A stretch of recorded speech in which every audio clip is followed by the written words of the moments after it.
Click করছেন, অবশ্যই আপনি অনলাইন থেকে ইনকাম করতে চান, সেই বিষয় নিয়ে আজকে আলোচনা করব। তাহলে পুরো ভিডিওটা আজকে দেখেন, তাহলে বুঝতে পারবেন যে ফেসবুক এবং ইউটিউব থেকে কিভাবে ইনকাম করা যায়। আজকে দুইটি বিষয় নিয়ে আলোচনা করব, ফেসবুক এবং ইউটিউব থেকে কিভাবে ইনকাম করা যায়। পুরো ভিডিওটা দেখলে আপনারা অবশ্যই ফেসবুক অথবা ইউটিউব থেকে ইনকাম করতে পারবেন, এটা আমার আশা। তো প্রথমত বলবো যে ফেসবুক থেকে যদি আপনার ইনকাম করতে চান, তাহলে অবশ্যই ফেসবুক পেজ একটা খুলতে হবে। তাহলে পেজ একটি খুলে তারপরে আপনি ভিডিও আপলোড করতে হবে পেজের মধ্যে। হ্যাঁ, ভিডিও আপলোড করার পাশাপাশি আবার রিল ভিডিও দিতে হবে, লং ভিডিও দিতে হবে। এরকমভাবে যদি আপনি continue reel video, long video, photo সব কিছু আপলোড করতে পারবেন প্রত্যেক দিন, তাহলে অবশ্যই আপনি ফেসবুক থেকে ইনকাম করতে পারবেন 1 মাসের মধ্যে। কারণ কি, ফেসবুকের মধ্যে বর্তমানে কোনো শর্ত নাই। আপনি 1 মাস বা 2 মাসের মধ্যে যদি ভালো করে অ্যাক্টিভ দেখিয়ে ফেসবুকে কাজ করতে পারেন, তাহলে ফেসবুক থেকে আপনাকে ইনভাইট দিবে।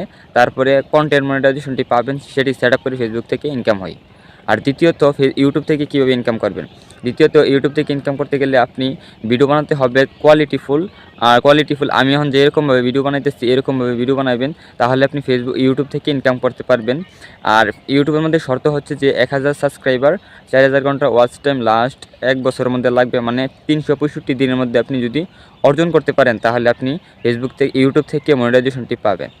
তো এরকমভাবে যদি আপনি কন্টিনিউ সেমভাবে ফেসবুকের যে ভিডিওগুলো আপলোড করেন, সেই ভিডিওগুলো যদি আপনি ইউটিউবে আপলোড দেন, তাহলে সেটা থেকে আপনি ইনকাম করতে পারবেন। তো আশা করি বিষয়টি বুঝছেন যে ফেসবুক এবং ইউটিউব থেকে কীভাবে ইনকাম করা যায়, সেই বিষয় নিয়ে আজকে আলোচনা করলাম। তো চ্যানেলটি সাবস্ক্রাইব করবেন, আর পেজ থেকে দেখলে পেজটি ফলো করবেন।